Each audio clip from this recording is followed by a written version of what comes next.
This conference will now be recorded. One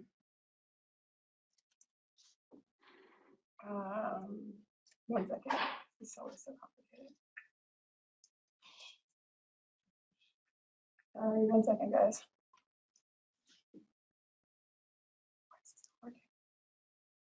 Okay. All right, well, I'm gonna do I'll show my presentation.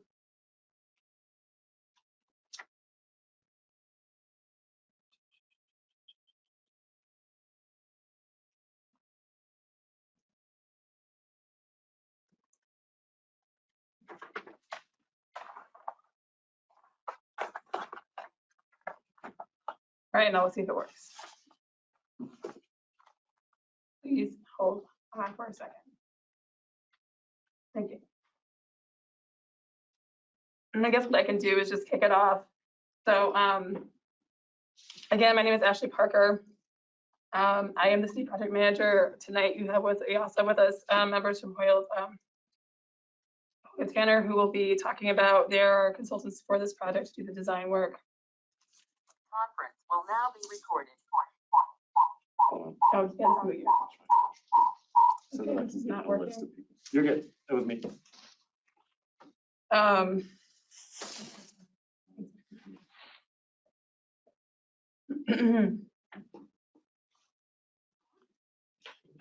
gonna wait it for a second here. What time is it? SBVT guest. Oh, no, that's a network. Guest. Oh, 108 exclamation. 180. Oh, 180. Sorry, 180. It's like universal there. I love technical difficulties.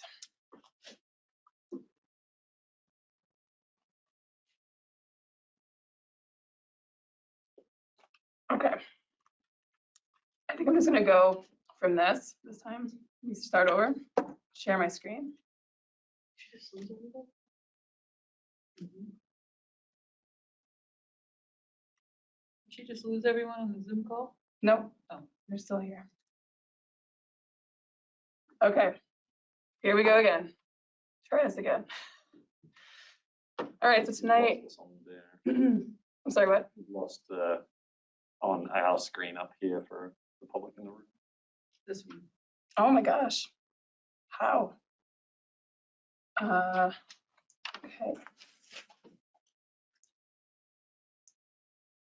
How is that gone?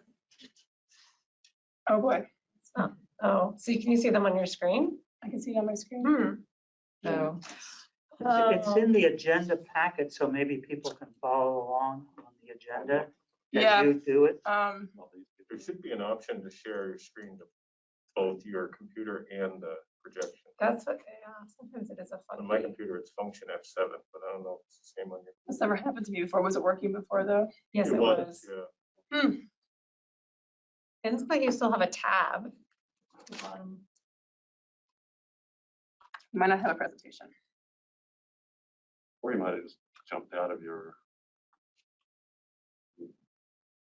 Come on. Go down That's how do we do the screen sharing? Go to viewer. I'm just gonna- You open go to viewer there, because when you. Yeah, it's still your mouse is getting close to there. Maybe you've got a extended screen going. What type of meeting is this, WebEx or Zoom? No, it's GoToMeeting, neither. but this has never happened to me before. Because usually there's a share screen option. Yeah, and yeah. So you could stop sharing and try sharing again. Yeah, but the problem is you guys aren't getting it, so. Hold on, here we go. Let's try that.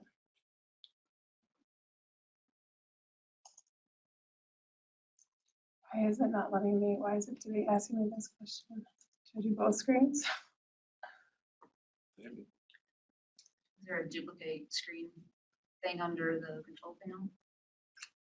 I don't know, this has never happened to me before. I'm really sorry, I apologize. No, this. Now you've got the two.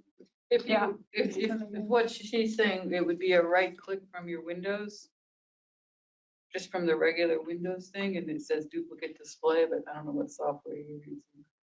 It thinks that's a display. Yeah, I've never had this issue before. Well, there's got Oh, shouldn't that. it be like total? Oh, there you go. Yeah, I don't know. Guess it's not even this, it's this screen. Having technical Go difficulties. to type display then. Room change. Yes. Duplicate or extend. She was sharing the screen and it's no longer being shared. Scroll down. Right. This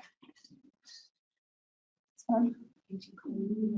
Duplicate view displays. Try It's that. not zooming. IT support. All right. There we go. Is that what it is? Just a duplicate display? Yeah. Please don't ask me those questions again. Okay. Okay. I'm gonna try this again. I'm really sorry about that. Okay. All right, so welcome. All right, so tonight, what I'm hoping to do, I'm gonna cover the project basics, go over with everybody the history of this project, how we got to this, to this point in the project's funding, where we're at, and talk about the project area, which we'll get into what Phil and Tanner has to share with us, and we'll open it up for public discussion at that point. As I said again, the project team is myself, Justin Rabideau is the Director of Public Works, our consultant team, Audrey is the lead on that.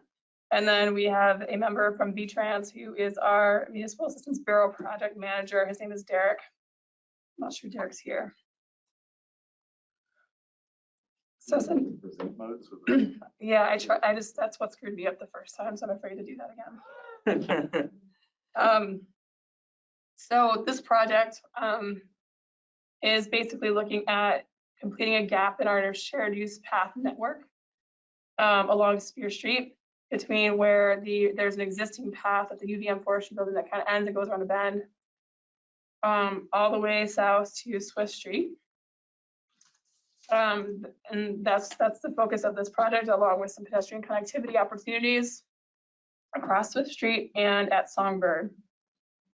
The goal is to provide a safe route for users along what is very narrow and fast-moving road with minimal shoulders. This will close a pretty big gap in our network in this part of town, and will allow folks to get around to parks and different parts, city center, businesses, jobs. I'm going backwards. Here's some additional information about the basics, just that it will connect 5 existing shared use path projects. And so we actually looked at some Strava data, which is a tool that shows how people are utilizing our infrastructure in the city. It was interesting because there is a lot of activity along this stretch and within the corridor, this area that we're looking at. So we know that there's already a heavy use and that there is a need for infrastructure in this space. This originally was identified as a priority project after the Bike Ped Committee met with residents from each quadrant in 2015 to 2016. This set up the Penny for Paths priority project list. So this project has been on that for a while now, which has also made it's been on our city capital improvement program for at least the last 3-4 years.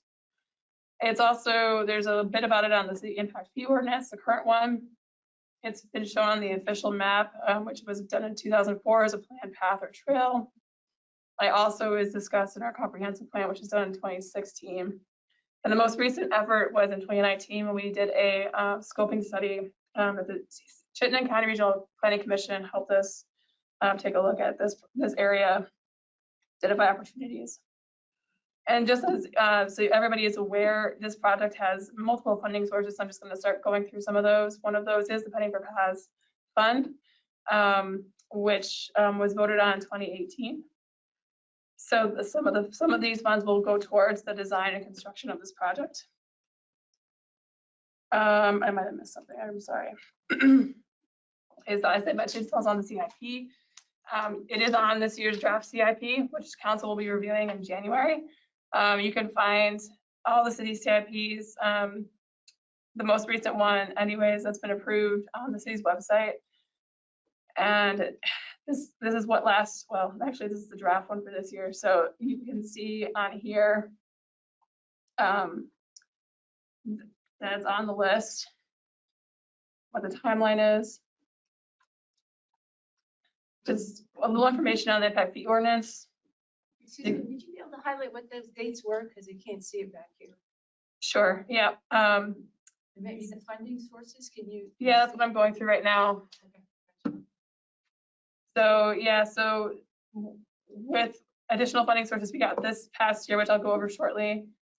The kickoff was FY, we did start some work this fiscal year 22. I'm expecting a little bit more design work to happen in 22, but this shows a timeline of 23 through 26.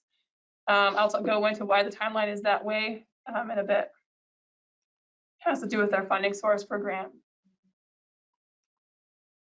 Can I say when you're saying when you're saying 23 through 26, that's fiscal year. So Yes. How does that relate to calendar year again?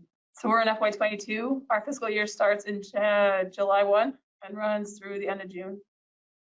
When you're So saying our fiscal year 22 started in July this year, which is 2021. It runs into June 2022. So construction then would most likely happen in 25, but it covers 2 fiscal Yeah, years. depending on how everything goes, it could go Right. earlier. But I'll go into this a little bit more because we have a grant that's got some requirements. So, but that's the gist. Just wanted to make folks aware, if you haven't seen our comp plan, take a look at it. But obviously, it's a major part of our comp plan. This project, making our city walkable and bikeable. It's one of our goals for the city. I wanted to add a little bit of information about the scoping study, which I know there's not a great link to it yet. The CCRPC hasn't added it to their site, but essentially, the project team with that, it involved the Chittenden County Regional Planning Commission, members of city staff, and I think the members actually of the Bike Ped Committee, maybe. I know you guys took a look at it. The Tool Design Group and Local Motion. And what they did was they evaluated and analyzed the project area. And this one actually looked at the whole stretch of Spear Street and looked at the conditions, existing conditions, and came up with some alternatives that we could consider for implementation along this corridor. They did identify one alternative, which currently was located on the west side of the street.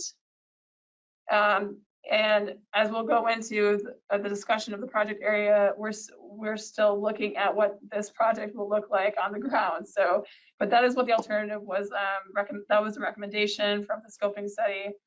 And that's just some information we can utilize and incorporate into this project moving forward.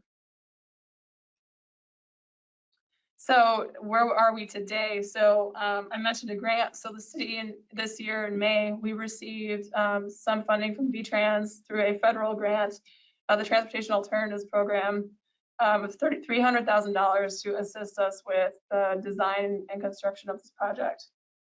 And so we will be matching these funds with both penny per path and rec impact fees to help us complete this effort. And it's possible to down the road to also go for additional grant funding if we need it, if it's possible. The reason why I keep talking about the VTrans grant and the timeline, so the VTrans grant being a federal grant, this one is a federal grant. It has certain requirements, which often stretches out your implementation timeline. So we have to follow those pretty strictly when we get a federal grant. And so this project will have to abide by, all of the right-of-way requirements, basically all of the things that you have to generally go through for a project. This one will be pretty strict, but it does tend to drag out the timeline. So that's why construction doesn't always happen when I think folks get anxious for something to happen and it doesn't happen. And that's often why. So that's why I was talking about the VTrans grant, kind of determining some of that schedule. And then in June of this year, the city, once we knew we were getting the grant money, the city formed a project team, and VTrans has a at the ready consultant process that you can utilize when you get funding to help select your design consultant that you want to work with. So we went through that process. And then in July, we went through the process and the team recommended Hoyle Tanner, who's here today. And we submitted an RFP to them. In August, they submitted a proposal to us that we recommended to council. And in September, council approved the authorizing a signature for an agreement with Hoyle Tanner to design this project. And then in October, we kicked it off. And then tonight, here we are.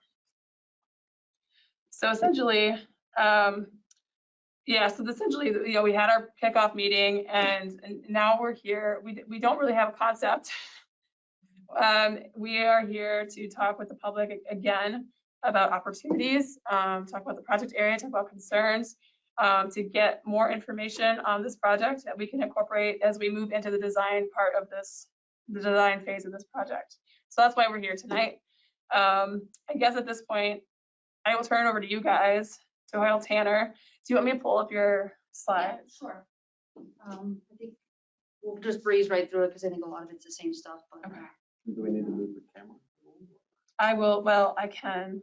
Can I ask a quick question? I'm sorry, I'm new in that.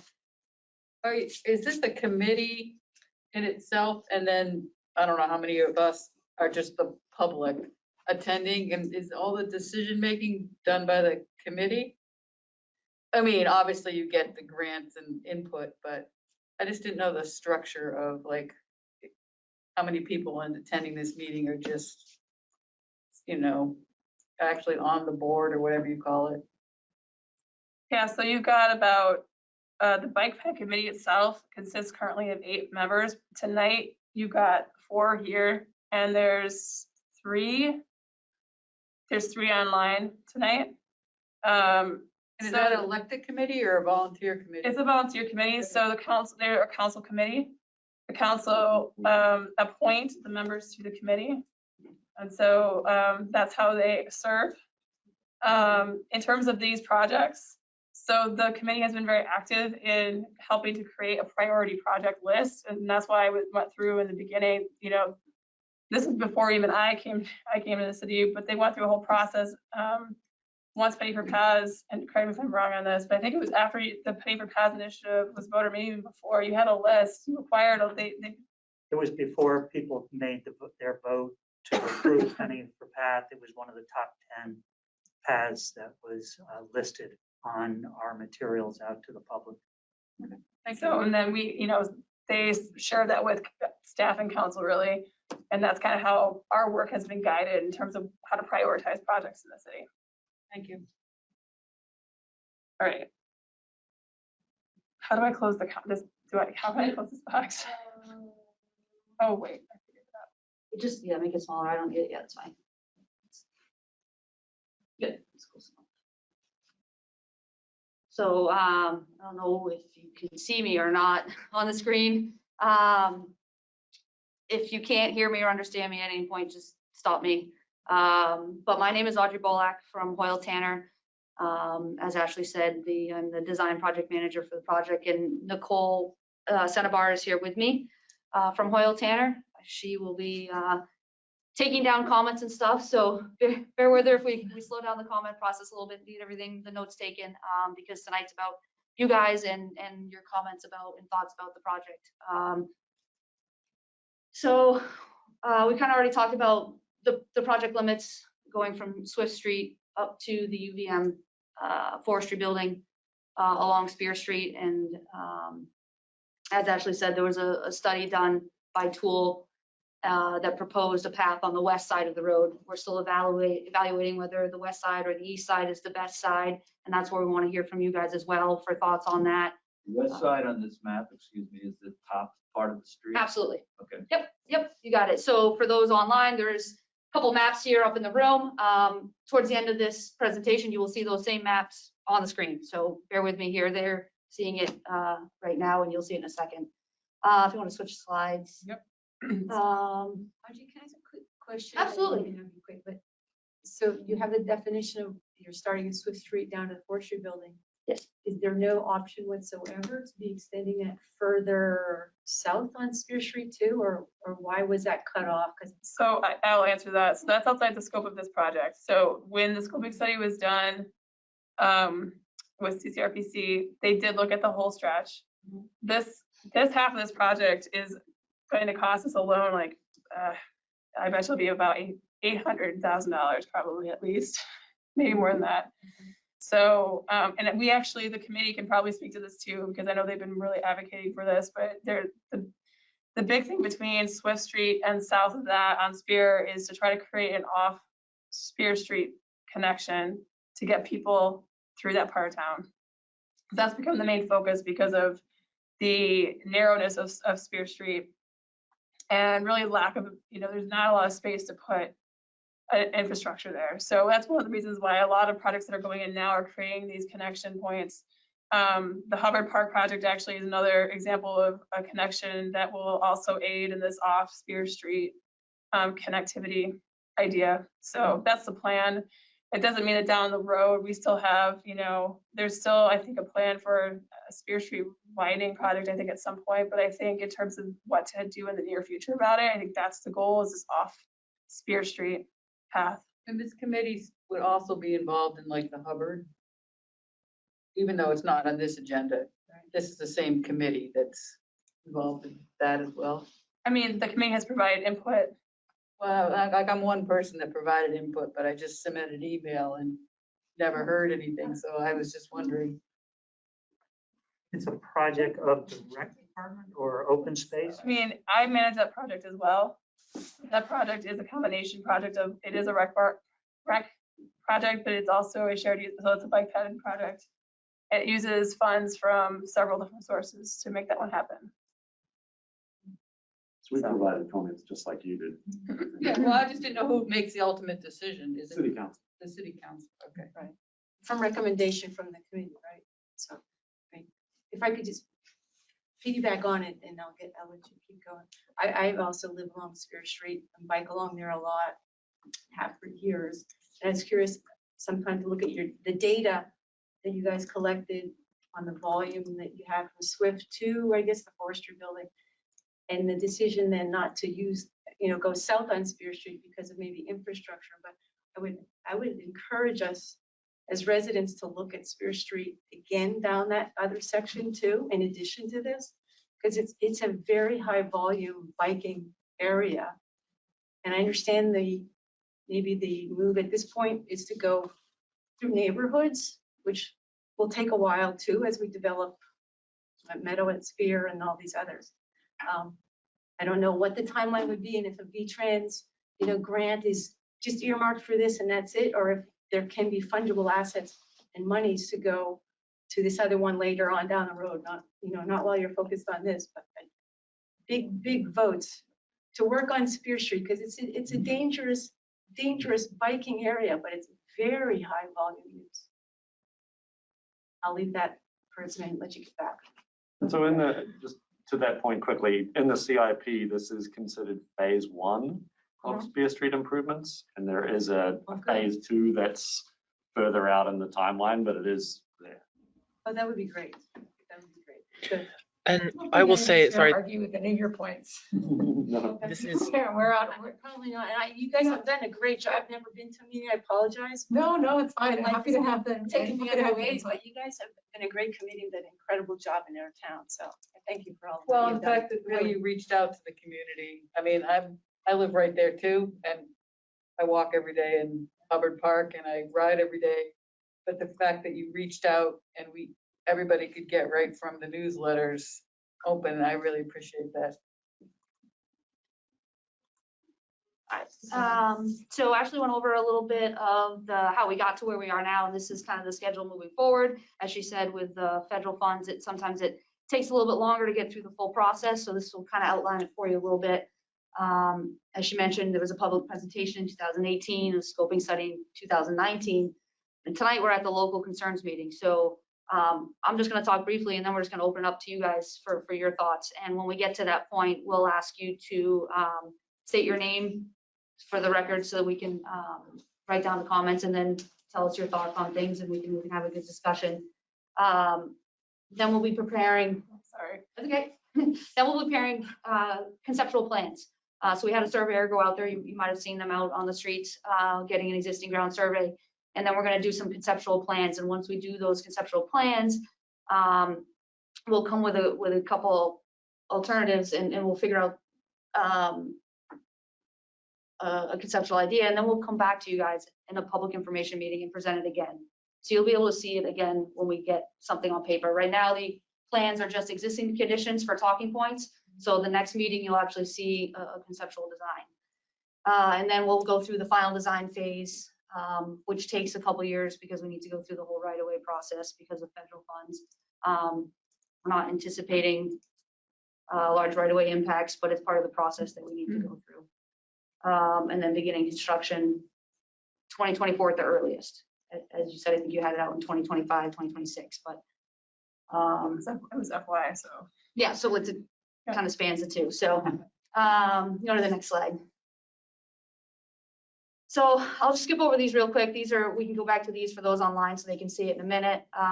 If you want to skip down to the photos, those are the plans. We'll put those on the screen in a minute. But though you guys are all familiar with the area, I'm sure. We talked about narrow road, lots of activity out there. Like I said, I was out there tonight in the snow and there was people running along it. So very important project for you guys. So we're excited and happy to be here to go over it with you and work with you on it. So I will say for those that came into the room, there is a sign-in sheet. If you wouldn't mind signing in, you don't have to do it right this second or whatever, but there is a sign-in sheet just so we can get a record of who was here. And I'm open to comments. This is for you guys. We want to hear your thoughts and concerns about it, any questions that you have. Like I said, the original proposal is along the west side. You can put those other plans back up if you want on the screen. Along the west side, but we've got some things to think through as we go underneath the underpass and how can we fit a path underneath there, shifting the road if we need to, providing crossings at Song Road for connection to the existing path there. We'll be looking into that stuff for our conceptual design. So other than like the actual, right away and all that stuff, what would be the advantage of having to cross the street and then on the east side and then go down and then have to cross again when you get to the light, assuming you were going south? I mean, it seems logical that it'd be on the west side because otherwise you'd have to cross the street twice. Right? Absolutely, absolutely. And if you don't mind stating your name. Oh, Linda Bradley. Linda Bradley. Thank you, Linda. I mean, Yeah, why would anybody want to be on? What would be the Absolutely. pros of the east side unless there's less, right of ways like. Yeah. One thought is, without shifting the road underneath the bridges, you can't fit a path on the west side. Oh, there's a light on the left. Because there's guardrail right there.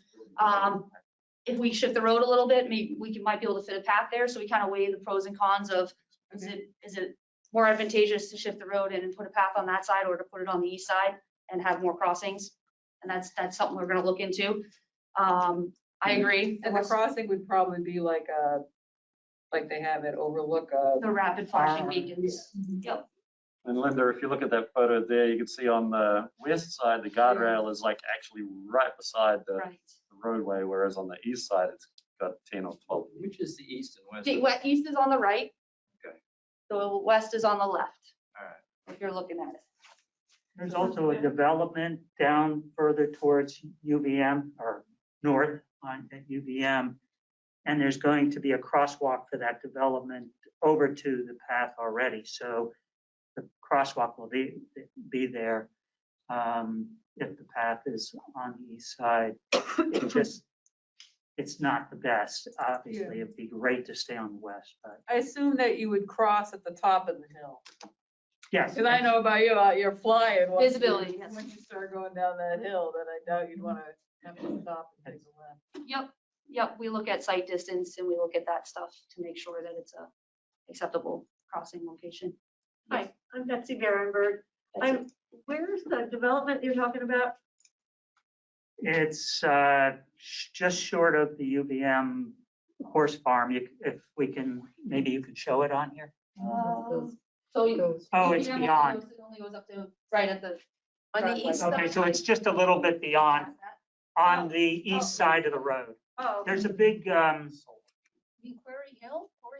No, No, not no. that far up, just Okay. on this side of the UVM Aren't horse there just farm. individual houses on the right side? It's going to be both, I think it's gonna be individual houses, but they're gonna be like townhouses. Oh, they're building- Where there's a big garage there for construction. Yeah, Back behind and that, part at the- is- Okay. So it's future development, we don't see that. No, it's been approved, they're building it. Oh, yeah? This is Maddie. Online, we've got a number of comments and questions in Yes, the we have some chat. comments too on here. Yeah, yeah, So I don't know how we want to do this, if we want to rotate back and forth. yeah, let's go Um, to online. so one comment online is, will there be a traffic light A crossing at Songbird? What? Will there be a traffic light to aid crossing at Songbird Lane? We'll be looking at, yes, it'll be a rectangular rapid flashing beacon, which you see throughout town, the push button, and it flashes to tell drivers to slow down, and then you can cross the road. Yes, That's not a Not a traffic light. traffic it's not a traffic light, it's correct. It's not a red, yellow, green Too stoplight, much traffic going on. correct. It's just a push button attenuator for pedestrians, and it's got the flashing yellow. And then along those lines, so there's that one there at Songbird, and then maybe a potential one where Bob says that that other development, you do a second one? I think there's already one planned. There's already one planned, it's So being that's- built. So it'd be That's two- outside two this along project. the whole stretch until, if you go back toward the Swift Street Spear intersection, that's all there'd be with two flashing lights. That's the thought. Do you have any thoughts or concerns or another No, I guess location or? when you get, I think that sounds good. Then you left the court, if you're not, you're just going to the forestry building, I guess Quarry Hill's up beyond there anyway. But coming back to Spear and Swift, there's a church on one side, on the east side, the west side. Residents, I'm curious as how you do the turn there, I think is a big thing too. I mean, they're talking about a rotary potentially there and everything, so I don't know how that does for bikers. That would be complicated to me, but just FYI, I think Well, the you bike- probably know that already. The But bike path is on the right side of Swift Street. No, on the other side, right there, the bike path that goes up to Dorset Park's on that side of the. So we can connect to that path Right, it could connect- ultimately, If it went down the east side, it Yeah. could connect to that path. and take a Exactly. left. or cross right at the intersection if they redesign it. Yeah, right. So that would be one advantage, I guess, of being on the east side. You could just get right onto the Swift Street bike path to Dorset Park. And on the east side, that would mean you wouldn't need a Songbird crossing Yeah, that's another right. at all. Could I interrupt here? I'm online. Just to say for the Spear Swift Street intersection, aren't the options that are being, like the top two options, they both provided, I believe, pedestrian access in multiple ways. So it wouldn't, you wouldn't just be limited to what is there today. I think that the options they were considering would allow for, Yeah, usually there's the whole. All-way crossing. yeah, all-way crossings. You wouldn't just have to go that way. So that's just a consideration of, I basically saying either side would then be able to connect easily with whenever that is. I think ultimately they'll kind of correlate with each other at some point. Yeah. The two projects. you definitely want to be cognizant of each other. So, yes. Hello? Yeah, It's a public meeting, but could you Hello? talk about the terrain on the west side Absolutely. and the trees? Yep, and then we'll get back to the other comments online. So along the west side of the road, it's fairly level through the houses here, and then yes, this does have a hill that goes up. That's lined with trees along the edge of the road through this curve. You kind of see it on the left side of that left picture. It kind of goes up the hill there. So with putting the path on that left side, on that west side, I think shifting the road over a little bit would be needed for the bridges and for that location to minimize the impacts to that hillside as well. Chris, when I hear you say shift the road onto, I know some people live along their property. You want to get. It would stay within the right of way. On their properties, is that what you're going to be? It would be within the right of way, the roadway right of way that runs through there. It wouldn't It's not a large shift. It's enough just to get the path in there. It's an option. And it would be within the right of way, the town right of way, city right of way. Do you want to go to? Which one, I'm sorry? Oh, the next comment, so this next comment, the west side seems like a good choice, as the existing infrastructure going north from the Forestry Service building towards UVM is already there, as well as the infrastructure at the southwest corners with Spear.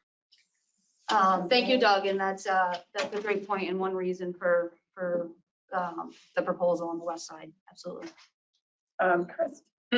Chris was following up with a comment about the Songbird intersection or the path on the east side. Will there be a light at the forestry lab? It's super tough to cross there now. People don't stop. And she followed that up with people don't stop with flashing lights like that. Yes. So I think that's going to be something we'll evaluate, right? We will evaluate, yeah. This is Maddie. Lonnie Raven, could I ask a on the few committee. questions? I'd like to. Lonnie is on, so. Hi. Lonnie, do you want to, turn your Yeah, screen I on. just also wanted to agree with Chris. I Talking. have been almost run over a couple times at flashing beacons. I hear your pain. I feel your pain. Hold on, we can't hear you. Just a second. Yeah, so I'm not hearing.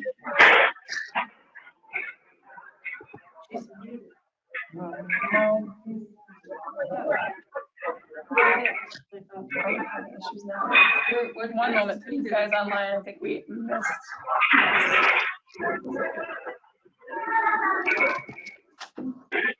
Okay, disconnecting when that happened.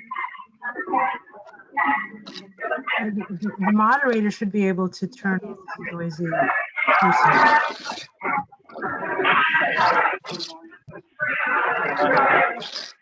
Well, I think I turned her off. Yeah. Did I fix it and then I turned her off?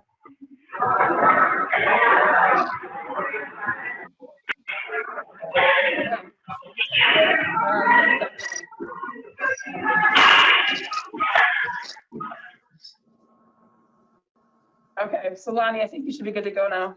Hi, good, thank you. So first of all, I'm Lonnie Raven and I work for the University of Vermont, and that's my capacity here. I'm also have been a resident, and I have actually biked that area like a lot, hundreds of times. That was my commute to work for a number of years. So I just wanted to comment. So first of all, I have not read the scoping study. I didn't realize I should do my homework, so I apologize.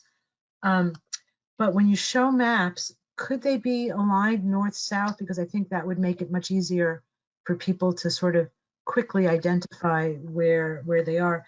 And also the photos, next time you come, could you sort of have a little bit of identification? Is this looking north? Is it looking south? Where exactly, where more or less it is, that would be helpful. If the scoping study, and you're saying now the path should be on the west, can I assume that that would be two-way bike traffic? And if so, on the one hand, you want to have on the west, but you said the west, the underpass, there's not enough room. So would that be realigning the road? Would that be crossing back and forth? I'm not sure. And what's the width that you're thinking of a two-way path? Because when you want to cross at Songbird Road, which I would do every time I commuted, number one, cars are going fast because there's a slope. And number two, bikes are sometimes going fast, going in the downhill direction. They're cruising along at 30 miles an hour. And I'm just hoping that there's no conflict point between the bikes trying to cross Spear to get to and from Songbird, and the bikes going north and south. So I think that's a potential pinch point, and I wouldn't want to, have bike crashes there.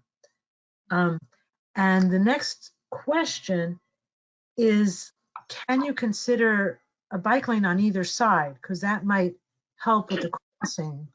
and the bike conflicts? Was that considered, or can that be considered? And that's it for now. Thank you. Great questions and comments. Thank you. I'll try and hit all of them. Let me know if I miss one. First one, width of so we're looking for at a shared use path. So it would be bicycles, pedestrians in both directions. Typically a 10-foot wide path is what you have in South Burlington. So we will try to fit a 10-foot wide throughout there. There will still be I'm a cyclist too, so I understand what you're saying about the traveling down the hill, for sure. And I know that, correct me if I'm wrong, Ashley, but there's still cyclists that will stay on the road because they're gonna go faster, they're more experienced, they're comfortable, that's what they're gonna do. What the shared use path does is for the ones that are a little less comfortable, the ones that wanna take their family out, the ones out for a walk, this gives them a safe space, separated from the traffic to enjoy and riding and enjoy being out there. So this path, 10 feet wide, would be separated from the edge of the pavement of the road by a few feet of green space for a little bit of delineation. And I guess I should clarify the shared use path versus the bike lanes. Bike lanes are typically within roadway. And yes, you would kind of have those on both sides of the road. For this, we're just looking at the shared use path for the more recreational type rider. Did I miss something on the questions? How about the idea of having one on each side, like she mentioned? That's an interesting concept. And she said bike lane, right? So yeah, if you bike lanes would typically be on each side, they'd be within the roadway. You're not really creating that off roadway safety aspect that you're kind of looking for here. You're not getting a sidewalk. So is You're not- the bike roadway that's there, is that what's right there, that's called now? Like, What do you call that? that little shoulder, I call it the shoulder, do you call it the Right bike now, that's a roadway? shoulder. That's a shoulder. It's not technically a bike lane. But when it becomes a bike roadway, not the bike path? That will still just be the roadway shoulder that bicyclists will sometimes use if they're experienced and comfortable doing it. So the new path would not take part of that shoulder away. It would be an extension beyond that. Correct. It would be just like you see on these other Yeah, right. paths like this. It's separated by a green strip. It might not be quite that wide, but it'll be a paved path offset separated. So you get a little separation from the vehicles. Yes. What's your name? Donna Laban. Hi, Donna. Hi, I got here a little late. That's okay. So maybe you covered this already, but there's sections of path that are quite adjacent and close to Dorset Street, where we have trouble sometime with cars kind of passing left turning cars and actually traversing onto the shared use path. It's well off the road, but people do it. Okay. And so the question of having a 2-foot green strip, that as long as it's green, that works, but it tends to get paved over because the green doesn't really stay green. And then as soon as it gets paved over, the cars kind of feel as though they have a right to everything that's paved. Sure. And how do you prevent that? So this wouldn't be a paved. This would be grass area. So, and with this, I'm not quite familiar with the Dorset Street exact area you're talking about. How But wide would it be? I'm trying to remember what the study said. I think it's gonna be variable too, just depending on Yeah. how the path gets cited. So I think that's to be determined. Yeah. In some areas, we'll get as much as we can in some areas, but when like under the bridges and where stuff narrows down, we might need to narrow it a little bit so that we can still keep the wide path. It's not usually a problem, but when people want to get around something else, they park. Or they will park, it's like they see something in the woods, they decide they're gonna park right there. Yes. So how do you prevent that? I'm not sure how do you prevent cars from going on the shared use path? That's, I guess, the question. I don't, Dorset Street, I think is you're more familiar with it than I am. Dorset Street's It's really, more the urban. spot where this happens is between the I-89 bridge and Veterans Park. There's we call it the trunk store house. You said there's left turn lane, there's left turns when you're taking. Songbird turns Yeah. left and there's no left turn lane. There's not space for one. So cars actually go right onto the shared use path to get around them. And it's. Okay, well, we can evaluate. We have put up, the city has put up posts, temporary ones. Yeah, the flexible. The flexible ones. Further down, there's actually chain link fence, which that works. Yeah, no, that's a great comment, and that's something to think about. So luckily, we don't have a lot of left-hand turns along this section, but we'll definitely keep that in our mind as we're kind of designing through this, because yeah, we don't want that to happen. So we'll take that into consideration. Yes, sir. Sean Goddard. I used to commute along this a lot, and one thing I would recommend if it doesn't end up on the west side is connecting in a way where you allow users to efficiently access the path that goes down along 189 toward like Farrell, right? This? Yes, so have a little offshoot. Right now, if you survey the area, the bikers and the pedestrians, they just go across UVM's grass. Across the grass. Right? And so You can see the worn out path. right, exactly. And that's going to continue to happen even if you connect further up. So if it does end up on the west side, if UVM would agree to have an on-ramp going down towards Farrell as well as, or maybe the design just accounts for people going in both directions, because otherwise people are going to continue to use that grass. That's a good point. We'll make a note of that. Thank you. I have a question. It's Monica. Monica. Hi. So I posted a couple earlier. I was under the impression that what you would be doing is really just broadening the road entirely, but it sounds like in fact you're looking at building a separate entity with grass separating, right? You are correct. You're correct. I apologize Okay. for the communication. Yes. That's okay. So my question really comes down to safety. There is one huge blind curve on the west side of the road, which is pretty much across from Songbird. And I'm just wondering in general, forgetting about turning onto Songbird or people coming onto Spear, for people just going directly on Spear, what is the safer side to be on in terms of visibility for cars? And in general, is it safer if you were strictly putting safety first? Would it be better for the pedestrians and the bikes to be on the inside of the curve or the outside? That would be something we would need to look into. Remember, if we put it on the west side and we shift the road over to get the fit, you might be cutting into the hill a little bit. It would widen it a little bit, so you would be able to have better sight distance through there for that. One other thing to think about is when cars leave the road, they typically leave the road on the outside of a curve if they miss the curve for some reason. So we think about all those things and we look at all those things, and that's something we'll think about when we continue to evaluate which side would be the best So side. I guess if I would go back to my earlier question and just ask that you consider safest design, and if it means not having it as a separate path with grass in between, which I mean, it would be amazing, but is it maybe not safer to have a wider road entirely, shift the cars to the east, and have a fully protected with some kind of safe but permanent barrier along the paved road, so that you're not cutting into the hillside as much as you can prevent doing that, but you're then more easily just shifting the roadway?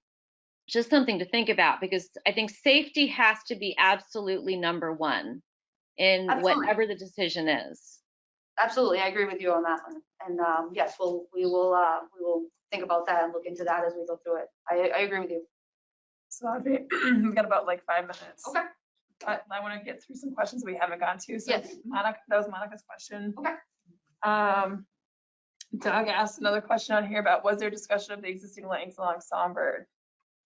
The existing bicycle lanes.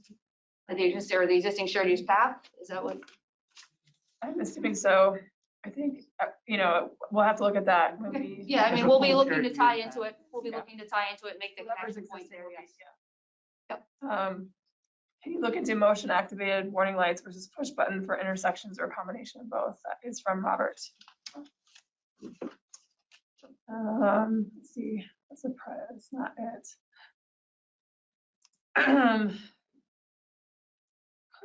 Chris is commenting again about cool idea about bike paths in both directions, Lonnie. Easier for nighttime riding too, as it is hard to bike at lights coming at you. Sure. I think Monica asked this question about the safer side. Yep. Doug, the shoulder is a huge upgrade from the road pre-paving. Maddie, it's on the committee, is asking, would the bikeway be grade separated? No. I think we were looking at a same level, same grade. Lonnie, a bike stopping to cross Spear will be perpendicular to the path. For example, take up about 6 feet of the 10-foot path. I would think we need some extra space for the bike to stop and cross safely. Okay.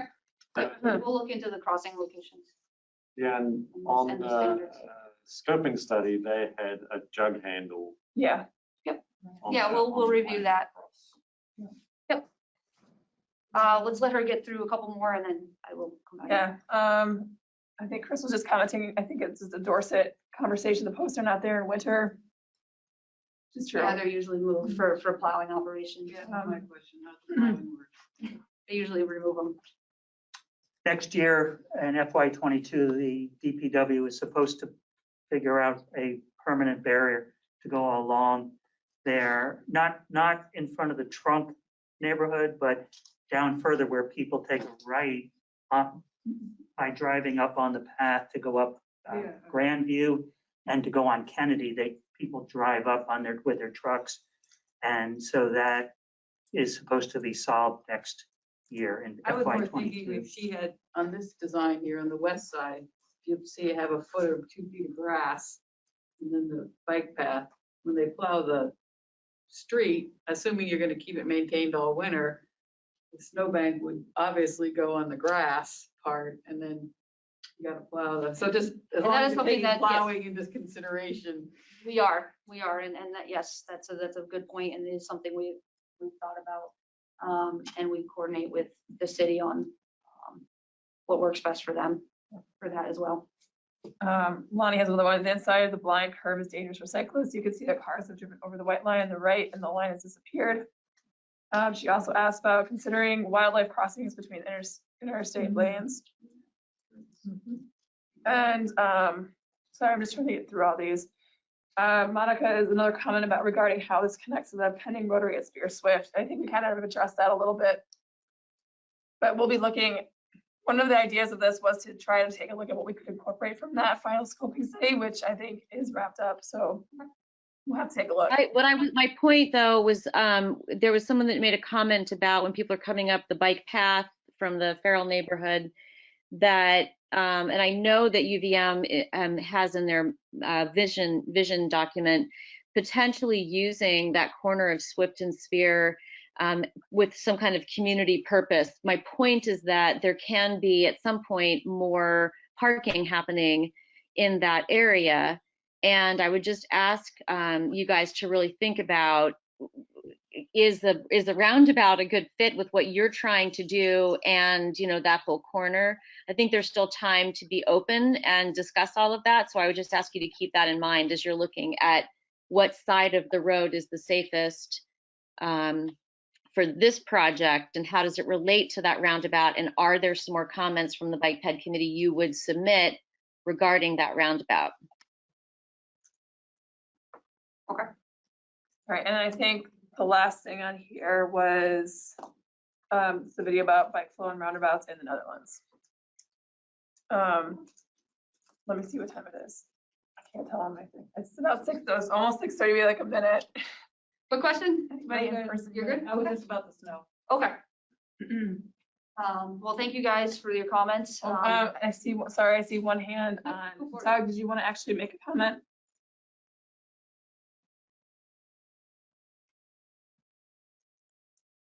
Okay, my only thought is that this section that's proposed is really beautiful. And we've got a lot of sections of path that are sort of disconnected. And I'd like to see this really take into account the path on the north side of 189 and the Meadow Street and Proctor and the neighborhoods over off of Shelburne Road and how we can connect them into it and have a better direct connection between the South Burlington paths and Burlington proper. So the commuters, because the path along 189 is the most direct way to get into Burlington from South Burlington by bike, at least on the south end of town. If you're on the north end, you can go down Williston Road, but just trying to keep that stuff in mind. And it looks like improvements are proposed on the schedule in fiscal year 25, 26, and 27 on Queen City Park Road. Right now, there's the survey that you guys have all probably seen the signs about regarding Austin Drive and Queen City Park Road. And those are largely about Burlington proper, where the section of Queen City Park Road in South Burlington has been striped really nicely for bikes. Though in some ways, very much like Spear Street is now, with having a well-paved shoulder with a white line on it that didn't really exist before, and Queen City Park was that way also. I'm sorry to run on a little bit, but if you're trying to get from South Burlington into Burlington, is your goal to get onto Queen City Park Road and that whole end of Burlington and biking to that Hannaford's, or are you more interested in getting to City Market and trying to connect down on the north side of 189 and perhaps Home Avenue is not the ideal road to bike on, but something, and getting the city of Burlington to consider how it is connected with good bicycle infrastructure into the path along 189. Thank you. Thank you, Doug. And can I add one more thing quickly? Just Linda Norris, I agree with Monica. I think on your design, everything, safety should be really, really paramount. And what you made me think about in looking at all this, I appreciate the presentation, and I learned about, it's going to be a multi-use path, is what you said. And I do get concerned because I'm on multi-use path a lot by Overlook and other places. I walk, I bike, I ski when it's in the winter and all of this. Is there a way in this design to kind of delineate it with, I mean, you have the green space part that you're talking about too. I mean, you got your fast bikers going on the other lane potentially. Then you got your walkers and people with strollers and then your bikers too. Is there a way to, make it, maybe divide the lane into two so you've got walker on one and bike on the other? No, please, no. Okay, I don't know who that is, but I heard you loud and clear. Why no? Well, I've been trying to get a word in edgewise all meeting, but I commute that stretch all the time by bike. I'm a long distance rider, long distances. I'm used to riding in the road. I commute into town. I commute to the university. I commute to the medical center. I'm using those, whatever bike paths are there already. And I use bike paths all over Burlington and all over, different parts of South Burlington. And if you start putting dividers in, if I'm on a day, if somebody's carrying a bugger on the back with a kid in the bike, or I have my dog in her tail wagon on the back of my bike, if I'm out for a cruise with my dog, every time you have a divider, it makes it harder to manipulate the paths. It makes it difficult to get around things. It makes it's just, for the amount of use that they get, which is a lot, I think it's much better to have an occasional situation where you've got three people walking abreast and you have to go, excuse me, passing on your left, and have them move, than it is to have to deal every day with a barrier in the middle of what's only a 10-foot wide path. You just, no, please don't do that. Please make it a standard bike path like we have all over town and all over Burlington. And please, no dividers in the middle. You know, dividers, when Donna was talking about the dividers on the edge, when we go under the underpass, and when we go go on the underpass, my tongue's all tied, on Dorset Street, you know, if you have to put dividers between the bike path and the road, that's fine. But please not in the middle of the bike path. That's, no. That's dangerous for everybody. So this path, along with other paths in town, they're designed for state standards and things, and they're designed for consistency as well, so. Yes. And I'm not saying put it all over the city, don't get me wrong. I'm just saying there might be a section that you want to do that with speed with which you have a very big hill there, so. Yes, but that hill, I mean, that hill and that curve, the curve that she's talking about, that's not, I just put a message in the message board there. The dangerous part is crossing at Spear Street. Crossing Spear and Songbird, or trying to cross to the other side of Spear from Songbird, or crossing to Songbird from the other side of Spear. But that curve that they're talking about on the hill, that's like not, that's nothing to worry about. You're gonna have at least 2 feet of grass in between the road and it's. Thank you. I appreciate both your guys' comments. We've made note of them. We've made note of all the comments tonight. So I thank you for your time, and I think you got everything on the chat too.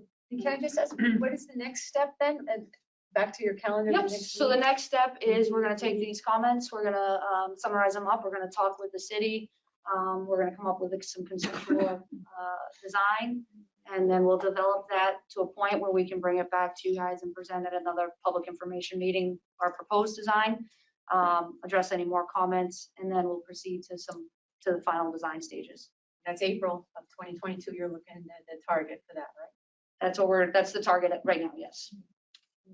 Thank you. You're welcome. And the conceptual plans, I assume they'll also have kind of assumed costs, because I'm thinking putting a 3,500 foot path is probably pretty cheap, but moving an entire road sideways to then put in a path, or paving an entire section.